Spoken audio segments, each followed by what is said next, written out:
लक्ष्मी का अपने घर में पूरा दबदबा था। हिटलर की तरह वो सारा काम अपने पति और बेटे से करवाती। धीरे धीरे उसके पति की तबीयत खराब रहने लगी। सुनो जी, अब आप बुजुर्ग हो गए हो, काम में भी अब हाथ आपके फुर्ती से नहीं चलते। अरे भाग्यवान, भगवान से डर।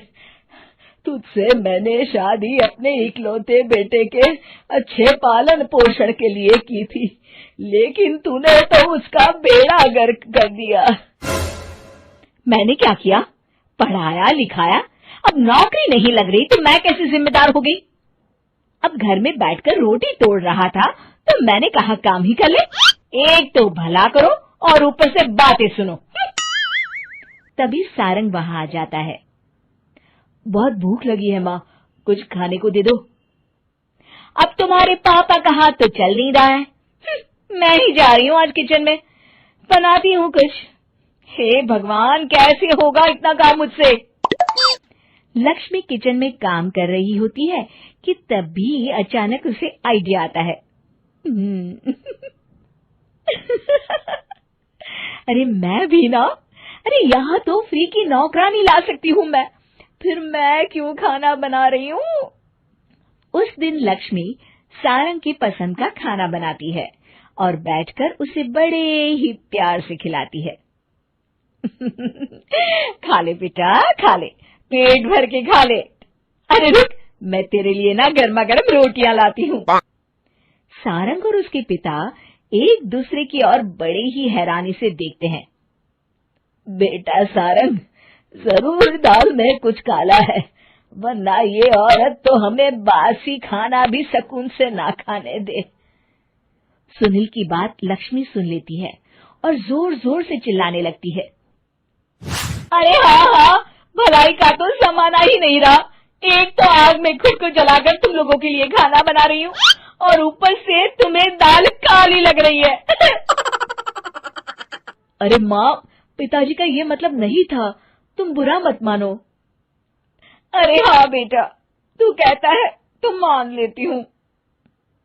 लक्ष्मी सारंग के पास बड़े ही प्यार से बैठ जाती है और फिर कहती है, बेटा मैंने ना तेरी शादी करने की सोच ली है। अब तेरे पिताजी के हाथ भी नहीं चलते तो सोच रही हूँ तेरे लिए बीवी ले आऊं। अब पता नहीं ना मैं भी कब मर जाऊं।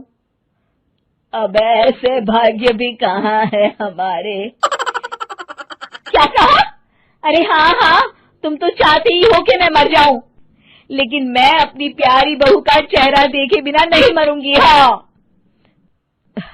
माँ, शादी तो मैं कर लूं, लेकिन मैं नौकरी नहीं करता, फिर कोई क्यों देगा मुझे अपनी बेटी? अरे क्यों नहीं देगा बेटी? इतना बड़ा घर, खेल खलियान है, किस चीज की कमी है हमारे पास? जो आएगी राज करेगी, राज। हम तो ना कर पाए राज, ये बोलो कि एक और नौकर तुम्हारे पास आ जाएगा। मैं कहती हूँ चुप हो जाओ। अरे खुद के घर का खाना बनाएगी तो क्या नौकरानी हो जाएगी? अब तुमसे तो किचन का काम होता नहीं, तो कोई तो करेगा ना। ठीक है माँ, तुम जैसा सही समझो बस। अब मेरी एक शर्त है, लड़की जो भी हो वो दिखने में कैसी भी हो या कहीं की भी हो, बस पढ़ी लिखी होनी चाहिए।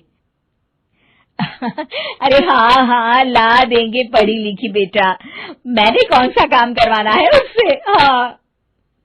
और फिर एक दिन पास के गांव की ही रति से सारंग की शादी हो जाती है। रति दिखने में बहुत ही सुंदर थी, साथ ही साथ काफी पढ़ी लिखी थी। रति को लक्ष्मी के सौतेले होने की बात पता नहीं थी। शुरू में जब रति ने सारंग को घर का काम करते देखा तो हैरान रह गई।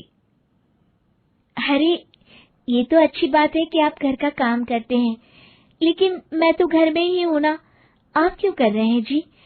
जाइए आप नौकरी के लिए अप्लाई कीजिए ना। तभी लक्ष्मी वहां आ जाती है। अरे रति बहू, करने दे उसे काम। और हाँ, मेरे घर के कुछ नियम है, कायदे हैं, यहाँ बीच में ना ही बोलो तो तुम्हारे लिए अच्छा होगा। रति को लक्ष्मी की बात कुछ अजीब सी लगती है। वो समझ नहीं पाती है कि वो ऐसा व्यवहार क्यों कर रही है, लेकिन उसे लक्ष्मी के सौतेले होने के बारे में कुछ पता नहीं चलता है। फिर एक दिन तो हद ही हो जाती है।